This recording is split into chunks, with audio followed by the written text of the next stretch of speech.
secara manusia normal. Kita membenci seorang, ya gimana, mau lihat aja pasti enak lah, gitu. Malas, rusuh aja nih anak, gitu kan. Tetapi di dalam Tuhan, jangan membeda-bedakan suatu orang sekalipun dia menyakitimu. Karena hukum dunia dan hukum Tuhan itu berbanding terbalik. Jangan balas kejahatan dengan, biasanya kalau jahat kita balas dengan lebih. Nah, seperti itu kan. Udah jahat dia, awas kau, aku lebih jahat daripada kau. Kau pikirnya tunggu tanggal Mei. Seperti itu kan. Apa yang diperintahkan Tuhan kepada kita? Apa bukti kita mengasihi Tuhan? Hukum pertama dan terutama masih ingat? Kasihilah Tuhan Allahmu. Selanjutnya hukum yang kedua, dan yang sama dengan itu, kasihilah sesamamu manusia dan seperti dirimu sendiri. Jadi bukti saya mengasihi Tuhan yang gak kelihatan, berarti saya harus mengasihi sesama manusia. Saya membenci Pak Andreas, karena saya benci, saya gak mau bertemu. Saya sama saja gak mengasihi sesama. Seperti itu ya. Aduh, benci karena ego kita mungkin. Jadi bukti kita mengasihi Tuhan, sekalipun dia jahat sama kita, sekalipun dia mencurangi, membohongi, menyakitkan atau menyakiti hati kita, jangan sampai kita membenci tubuhnya. Kita tahu tubuhnya sama dengan kita, ciptaan Tuhan. Ketika pencipta menciptakan ciptaan, ya, kita harus mengasihi ciptaan dulu. Suatu bukti untuk mengasihi pencipta. Karena pencipta ini mungkin lagi di surga melihat kita nih. Bukti kamu mengasihi saya gimana? Saya berikan hukum. Apakah kamu sudah menekuni dan menjalankan hukum pertama dan terutama? Nah, itu menjadi suatu pertarungan di dalam kehidupan kita.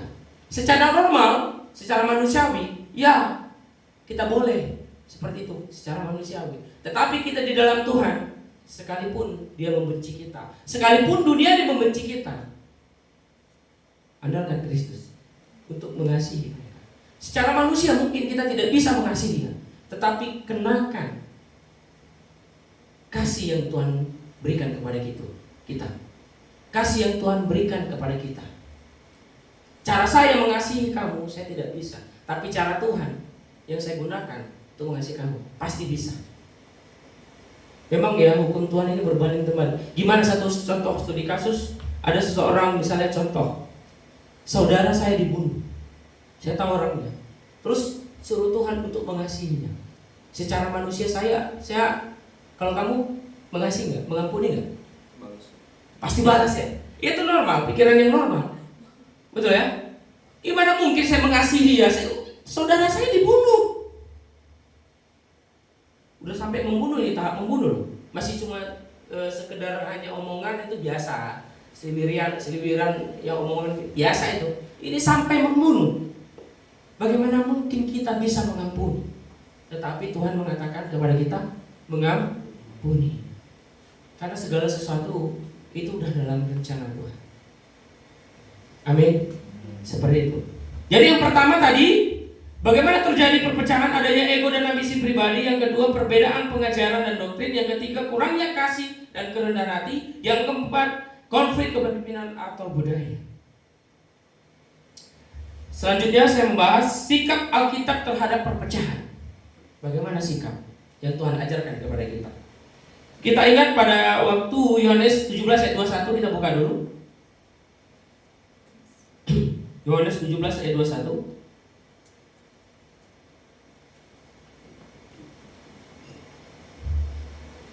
Kata Tuhan, supaya mereka semua menjadi satu, sama seperti Engkau ya Bapa, di dalam Aku dan Aku di dalam Engkau, agar mereka juga di dalam kita, supaya dunia percaya bahwa Engkaulah yang telah mengutus Aku.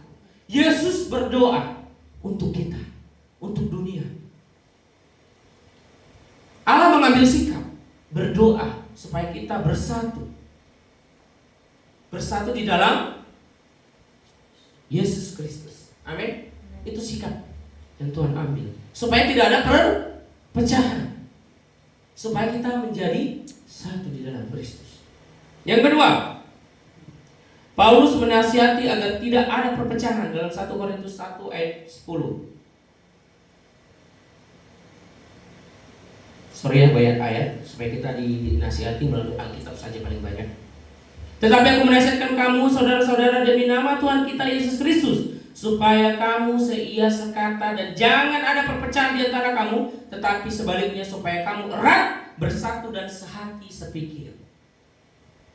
Paulus memberitahukan kepada kita supaya kita seia sekata, satu pikiran, sehati sepikir. Susah seperti ini? Susah. Ada berapa kepala di sini? 1, 2, 3, 4, 5, 6, 7. 7 kepala berarti 7 pemikiran, betul? Sekalipun 1000, 1 juta, kalau kita dipersatukan oleh Kristus, pasti kita bisa sehati sepikir. Caranya bagaimana? Turunkan ego. Kalau kamu menggunakan ego kamu sendiri, pasti berbeda. Tapi apa yang Tuhan ajarkan bagaimana supaya tidak terjadi permasalahan atau perpecahan, kenakan dengan kasih, dengan kerendahan hati. Itu caranya, simpel saja. Tapi nggak semua orang bisa dewasa. Nah, kembali tadi, bagaimana dengan iman kita? Untuk kita bisa memiliki hati yang rendah hati, ya dari iman tadi. Sejauh mana kita mengenal Tuhan? Sejauh mana kita mempelajari apa yang Tuhan ajarkan kepada kita? Bersyukurlah engkau jika engkau dewasa, sehingga menyikapi setiap permasalahan baik dalam keluarga, komunitas, gereja sekalipun, kita menyikapinya dengan dewasa dalam iman. Bukan hanya dewasa secara pribadi yang mungkin tangguh, diajari dengan ya banyak pengalaman, bukan hanya itu, tetapi kita diajari secara iman, secara roh Allah yang itu diberikan kita hikmat. Bagaimana secara bijaksana kita menyikapi segala sesuatu yang terjadi. Amin. Selanjutnya, kasih dan pengampunan sebagai dasar pemulihan. Ya, kasih dan pengampunan sebagai dasar pemulihan. Ada sebuah kata-kata, keterbukaan awal dari pemulihan. Jadi kita terbuka. Di komunitas kita ada berbicara juga tentang sedikit, lebih baik teguran yang nyata-nyata daripada kasih yang tersembunyi. Jadi sebuah komunitas, jika ada suatu problem, jangan ditutupi, karena itu jadi momok nanti. Nanti tiba waktunya bom meledak, bubar. Jadi perlunya ada suatu komunitas gereja, komunitas di suatu tempat apapun itu, evaluasi. Apa yang kurang, apa yang lebih, apa yang harus ditingkatkan lagi. Jadi penting sebenarnya evaluasi dan refleksi.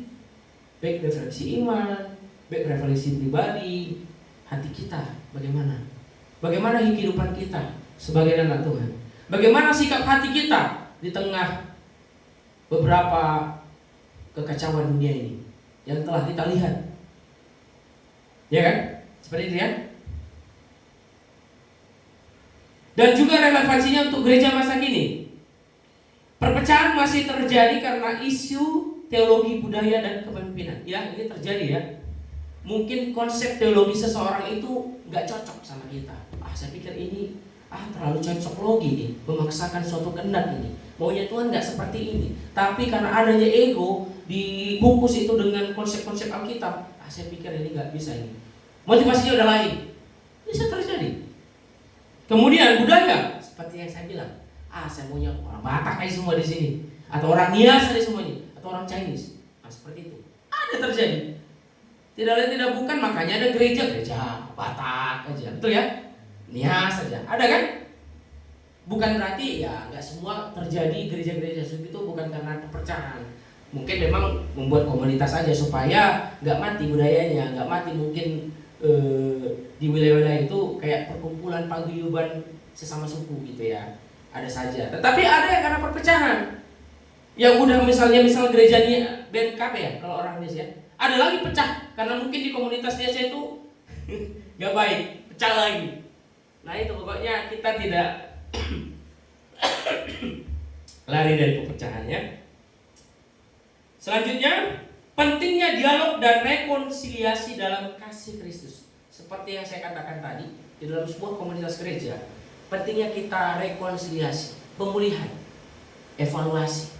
Apa yang kurang? Apakah ada perkataan saya yang mungkin menyakiti engkau? Ya, dengan kerendahan hati kita minta maaf. Jika kita minta maaf, kadang-kala responnya baik, kadang-kala juga tidak. Tapi kita terbuka, kita open. Jika mungkin tutur kata kita yang mungkin kasar, menyinggung, menyakiti, ya kita katakan. Ya itu namanya rekonsiliasi. Amin.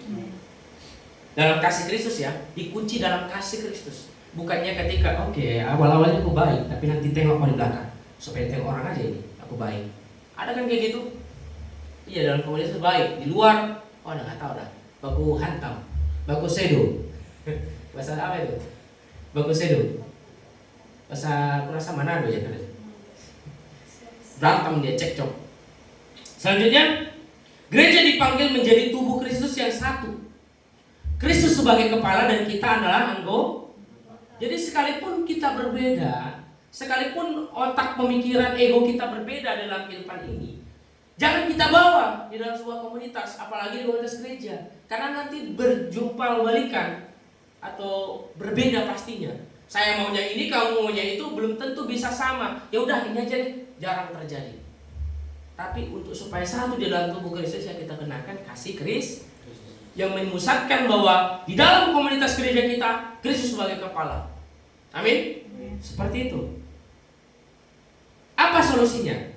Saya enggak memberikan solusi berdasarkan pemikiran saya, tapi kita ambil langsung dari Alkitab. Mengedepankan kasih. Yang pertama dan terutama, kasih. Ingat, bukti kita mengasihi Kristus, mengasihi, kenakan kasih itu. Yang kedua, mencari kesatuan dalam kebenaran. Lebih baik tegurannya ternyata daripada kasih yang tersembunyi. Kalau itu benar ya, katakan ya. Tidak, katakan tidak. Katakan benar. Ini yang sebenarnya. Bukan berdasarkan dari saya. Tuhan mau seperti ini. Ini kebenaran yang sejati. Seperti itu ya. Kasih tahu kebenaran. Kemudian mengampuni dan melayani satu sama lain. Jadi kita jangan one man show juga. Hanya kita. Jadi sebuah komunitas gereja ini jangan cuman saya aja. Udah kalian pun nggak ada pun, aku pun bisa saya sendiri. Jangan juga. Jangan supaya saya dinilai, wah dia orang yang luar biasa, hebat. Enggak. Jangan. Dalam unity ini, kelompok ini, mari walaupun berbeda-beda karunia, karakter, bersatulah. Ya. Melayani satu sama lain. Mungkin dalam komunitas gereja saya punya uang, saya berikan uang. Saya punya tenaga, saya berikan tenaga. Saya punya waktu, saya berikan waktu. Saya punya apa lagi? Ya banyak. Memberi ini bukan tentang nilai uang saja, tetapi dirimu, kehadiranmu, kekuatanmu, pikiranmu itu juga dibutuhkan dalam gereja dan dalam komunitas apapun. Amin. Kata penutup dari saya, perpecahan adalah tantangan yang nyata. Nyata. Dari dulu, sejak dulu sampai yang sekarang. Namun dapat diatasi dengan satu, yaitu kasih Kristus. Kemudian gereja dipanggil untuk menjadi saksi kesatuan di dunia yang terpecah. Berbagai macam banyak perpecahan yang terjadi di dunia ini. Tapi kenakan kasih Kristus untuk mempersatukan yang pecah-pecah ini. Amin. Jangan ulang lagi kisah golongan-golongan Apolos, Kristus ini. Jangan ulang lagi ke situ. Bahwa kita di dalam Kristus adalah satu. Kristus sebagai kepala dan kita adalah anggota tubuhnya, tapi kita di dalam satu Kristus. Mari menjadi alat pemersatu, bukan pemecah. Ya. Tujuan kita supaya kita sehati sepikir satu tujuan, bukan untuk memecahkan. Ya. Ingat, untuk terjadi sebuah perpecahan ini sangat gampang, seperti yang saya bilang tadi. Mungkin jemaatnya sedikit, mungkin musiknya kurang ini, kurang itu, mungkin temannya nggak asik. Banyak sekali untuk memicu potensi untuk membuat kita, komunitas kita pecah. Tapi kalau kita sudah menjadi seorang dewasa, sederhana pun alat-alat kita, sedikit pun komunitas kita, kecil pun nama kita, tapi kalau kita dewasa menyikapi segala sesuatu ini, itu bisa juga membuat kita bertumbuh. Bukan hanya tempat. Sekalipun tempatnya gedung, belum bisa dijamin dia akan bertumbuh menjadi dewasa. Ya, justru kita sangat bersyukur dengan komunitas kecil kita mungkin pada saat ini. Tentu kita diharapkan sudah menjadi dewasa seharusnya. Nggak berisik juga kan, enggak ya? Semua mungkin ya mendengar gitu. Coba 1000 di sini. Belum tentu. Ya, betul ya? Belum tentu. Jadi bersyukur juga. Ya biarkan setiap musibah pasti ada bersyukur ya. Mungkin Lukas, untung aja masih ini, enggak ini, enggak kakiku sebelah. Kalau dua-duanya kan nggak bisa jalan gitu. Masih ada untungnya. Nah, saya juga mengatakan mengenakan kata untung kita masih dikit. Kalau banyak kita repot. Bingung kita mendewasakan diri dalam iman. Sibuk kita mungkin perdebatan antara Marta atau Maria, ya kan? Saya harus melayani itu gimana nih? Atau saya di belakang layar itu gimana nih? Atau saya duduk diam? Bingung nanti kita. Kalau kayak gini masih kecil, kita bisa melayani satu sama lain. Bisa di depan, bisa di belakang. Ingat, pelayanan tidak hanya di mimbar. Kita dimanapun.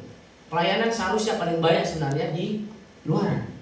Karena pertarungan iman terjadi bukan hanya di gereja saja. Gereja cuma sekali 1 minggu. Pertarungan iman kita Senin sampai Sabtu selama 6 hari di luar. Di dalam rumah, di dalam kerja, di jalan-jalanan, di lampu merah. Lampu merah juga ini pertarungan. Kalau lama sedikit tin, betul nggak? Ya kan? Pertarungan iman iya. Adakah kesabaran dalam hidup kita? Seperti itu. Jadi mari bertaruh. Saya suka, jadi saya bawa tentang kedewasaan rohani ya. Tadi ya, kedewasaan iman. Karena itu menjadi tumpuan kita. Kalau udah dewasa dia, ya tidak dijamin juga karena ada potensi untuk melakukan dosa. Karena ada juga mungkin dia menganggap suatu di komunitas itu dia paling dewasa. Jadi ada timbul juga ego. Ada pencobaan juga terjadi juga di situ nanti.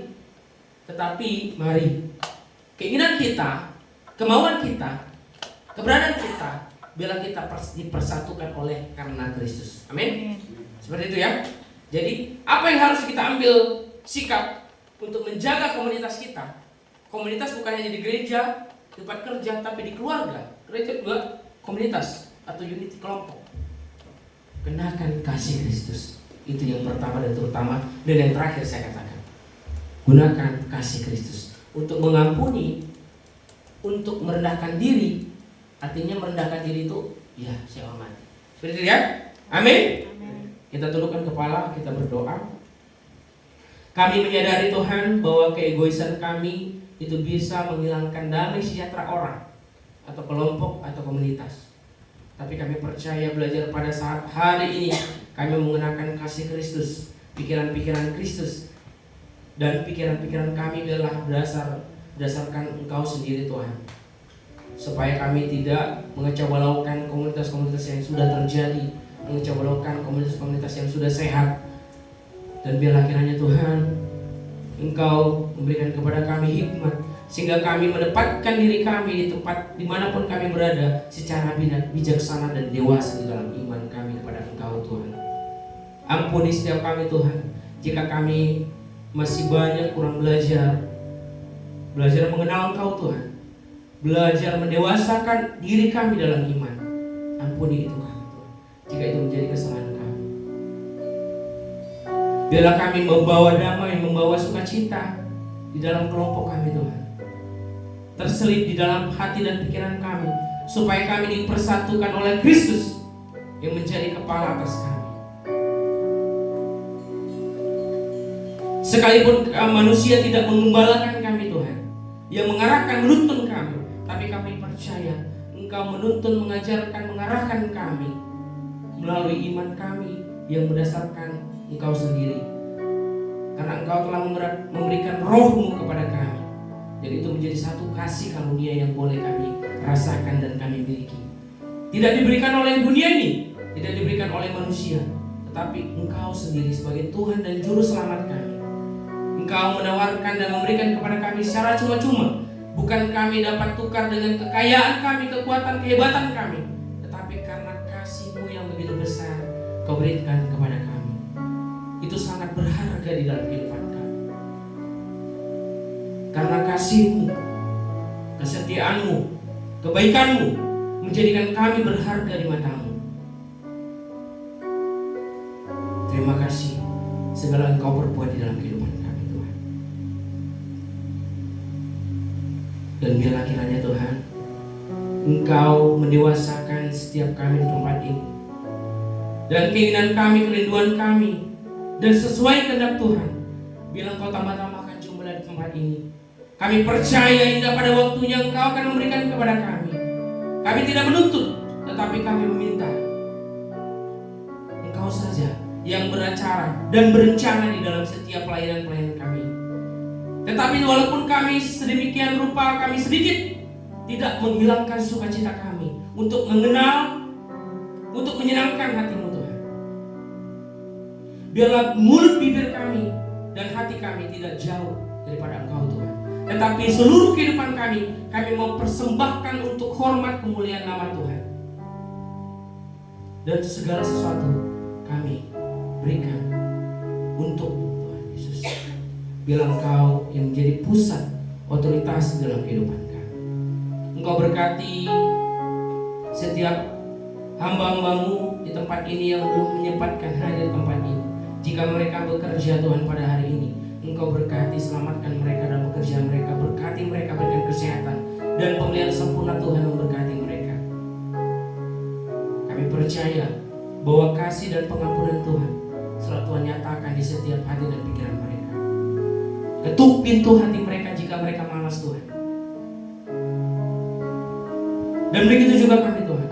Ketuk hati, pikiran dan hidup kami jika kami mengabaikan, melalaikan Tuhan dalam kehidupan kami. Ampuni kami Tuhan Yesus. Kami telah belajar banyak hal dengan umur kami yang seperti ini Tuhan. Seharusnya kami menjadi dewasa rohani, menjadi seorang pribadi yang dewasa, menjadi bijaksana. Tetapi ampuni kami Tuhan jika kami belum dewasa. Tapi pada hari ini kami mengambil sikap, kami mau belajar menjadi dewasa di dalam Tuhan, bertumbuh di dalam iman, berakar, bertumbuh dan berbuah lebat. Terima kasih Tuhan yang dapat kami sampaikan melalui kerinduan hati kami. Di dalam nama Allah Bapa dan Putra dan Roh Kudus, dan di dalam nama Yesus Kristus. Haleluya, haleluya, amin. Persilakan kepada hamba. Terima kasih untuk pembahasan Tuhan. Firman Tuhan semua diberkati, amin. Amin. Amin, puji nama Tuhan. Baik, kita masuk di penghujung ibadah kita. Kita akan masuk dalam doa syafaat. Sebelum kita melakukan pujian Yesus setia di balik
Berkali-kali Kau kuatkan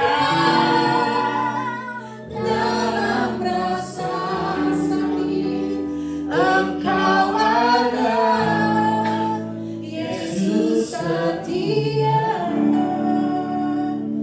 Sekali lagi katakan berkali-kali. Berkali-kali Kau menolong, berkali-kali Kau kuatkan dalam rasa sakit. Engkau ada, Yesus setia. Benar Yesus, berkali-kali Engkau menolong setiap kehidupan kami. Saat kami merasa kekurangan, Engkau cukupkan kami. Saat kami terjatuh, Engkau mengangkat dan menggendong kami. Kami percaya itu bukti Engkau mengasihi kami. Dan biarlah kiranya setiap kami menyadari betapa berharganya kami di mata Tuhan. Dan kami menyadari betapa luar biasanya pekerjaan pemeliharaan sempurna Tuhan di dalam pribadi kami. Dan biarlah kiranya Tuhan, setiap kehidupan kami tidak lalai dan abai dan mengacukan Engkau Tuhan, tetapi mengenakan seluruh kehidupan kami, menggunakan seluruh kehidupan kami, yaitu di dalam kehidupan kami mengenal Engkau Tuhan. Yesus, Tuhan kami berdoa Tuhan untuk gereja ini sekali lagi Tuhan.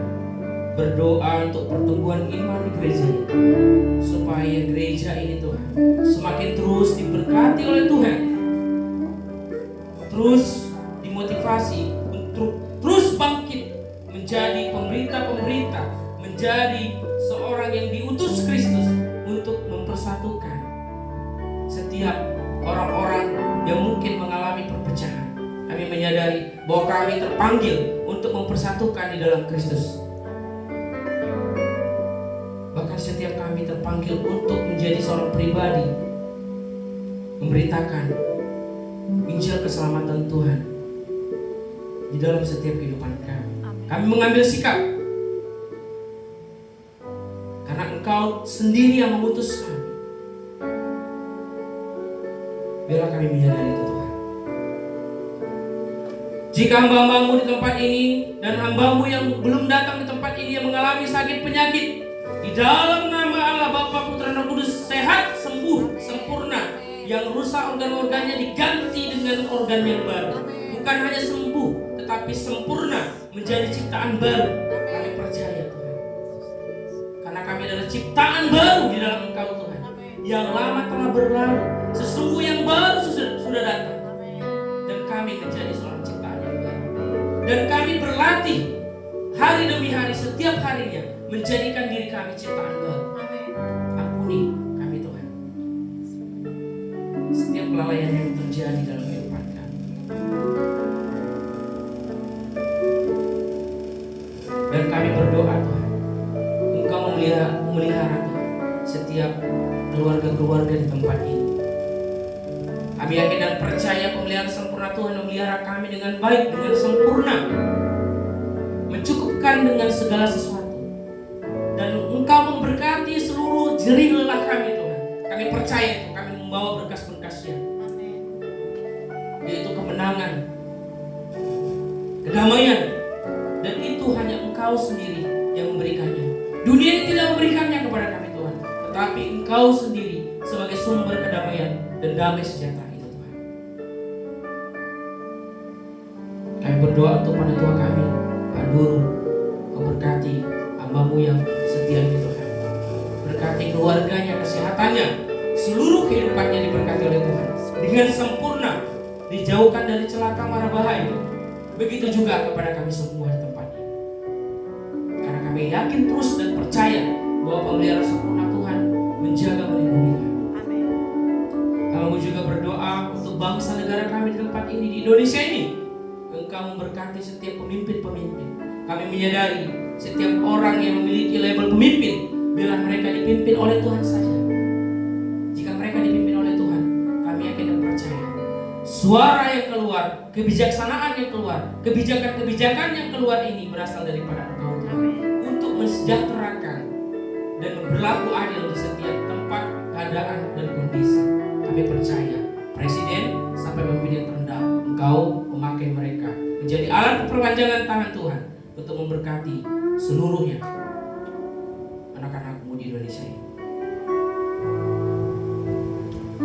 Dan biarlah seluruh kehidupan kami persembahkan di dalam Engkau sendiri, Tuhan Yesus.